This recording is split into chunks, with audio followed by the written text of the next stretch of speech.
Hello po, magandang umaga sa ating lahat. So, ito na naman ngayon si Tita Jane, ang inyong lingkod, si Janita A. Pino sa Team Jesus International na magbibigay na naman sa inyo ng testimony sa mga kabutihang nagawa ng ating Panginoong Hesukristo sa aking buhay. So, ito nga pala ang araw ng Oktubre 12, 2025. Bago ko ako magbibigay ng aking testimony, ay magbibigay muna ako ng maligayang pagbati sa ating mga founder ng Team Jesus, sina Tita Bets at si Tito Brian, at ang aking mga kasamahan sa Team Jesus. Maligayang bati sa ating lahat. Maraming salamat sa ating Panginoon na sa araw-araw ay binigyan tayo ng panibagong buhay, gift of life, bagong kalakasan, katalinuhan, at higit sa lahat ay ang kanyang presensya. So mga kapatid, ang salita ng Diyos ay kinuha ko pala sa aklat ni Isaiah. So mula sa aklat ng Isaiah chapter 41 verse 10, sinabi dito na huwag kang mangamba dahil ako ang Diyos mo. Palalakasin kita at tutulungan kita sa pamamagitan ng aking kapangyarihan na siya ring makapagliligtas sa iyo. So mga kapatid,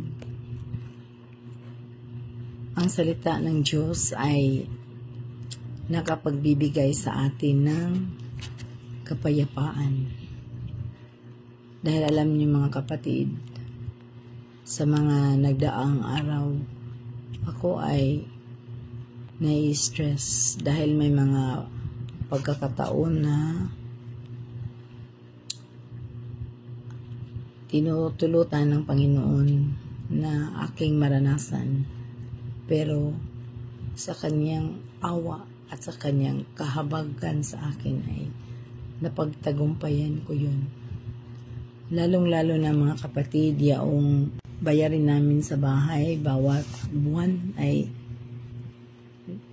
talagang nakakapagka-problema ako sa bayarin namin sa bahay at iba pang mga bayarin. At nagdasal ako sa Panginoon na, Panginoon, sana'y bigyan mo ako ng pambayad ng aming bahay, kasi alam mo naman ang sitwasyon ko ngayon, walang-wala na ako, Panginoon. At sa awa ng Panginoon, alam niyo mga kapatid, praise God, hallelujah, ay nakakabayad ako mga kapatid. Nakakabayad ako sa aming bahay ng mga 5 buwan. Yun ang biyaya na binigay sa akin ng Panginoon. At isa pa mga kapatid,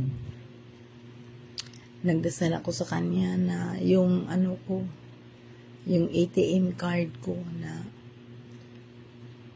sana ay makukuha ko yun, dahil mahirap talaga yung wala sa akin ang aking ATM card, kasi yung aking ATM card ay na ko yun dahil ibinayad ko sa aming luti sa sa kinambutan.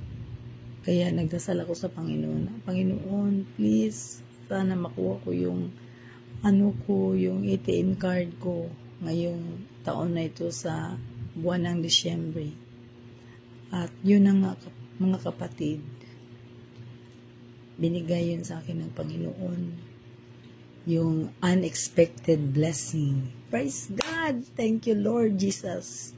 So yun nga sinasabi ko, unexpected blessing yun, kasi hindi namin inaasahan na may matatanggap kami. Yun ay ang yung ng aming ama. nabinta yun. Kaya kami ay nagkaroon ng unexpected blessing. At hindi lang yun mga kapatid. Yung paghising natin sa bawat araw, yun ang pinakamalaking biyaya, yun ang pinakamalaking regalo ng ating Panginoong Hesus sa atin, na tayo ay nagising pa. At ang higit sa lahat, ang kanyang kaligtasan. So, mga kapatid, ako ay, inaamin ko na ako ay hindi perfectong tao. Ako ay nagkasala rin, pero yun ay hiningi ko na kay Panginoon ng kapatawaran.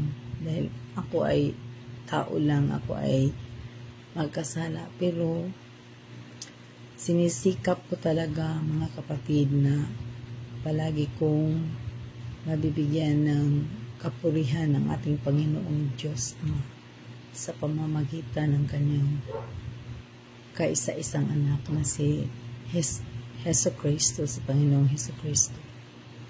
So mga kapatid, napakaganda ng kanyang salita na kung ano man ang mga paghihirap, mga problema na ating nararanasan, ay isipin lang natin na mayroon tayong Diyos na buhay na siyang tutulong sa atin kung tayo lang ay tatawag sa Kanya ng buong puso. So mga kapatid, huwag na kayong mag-atubili pa.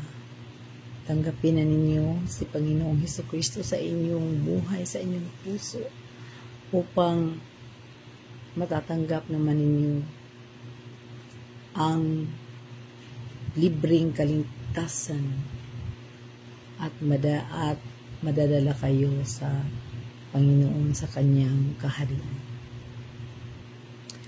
So, sa pagbabasa natin ng salita ng Diyos sa araw-araw, magkakaroon tayo ng ma-renew ang ating mga kalakasan, at higit sa lahat ay magiging matayog, ay magiging firm ang ating pananampalataya sa Kanya. So, sinabi ko na kanina, maging matatag lang tayo sa ating pananampalataya sa Panginoon. Huwag tayong padadaig sa kung anumang mga tukso ng dyablo sa ating buhay. Tayo ay magdasal sa araw-araw. Hingin natin sa banal na Espiritu ang leading niya, ang kanyang paggabay sa atin upang hindi tayo matisod. Yun lang mga kapatid, maraming salamat sa ating Panginoong Hesukristo, sa ating puno, na ating Team Jesus Ministry, si Tita Bets at si Tito Brian. At ang ating mga kasamahan, may God will bless us more. Yun lang mga kapatid, maraming salamat sa panonood. God bless everyone, and Jesus Christ loves us. Bye-bye!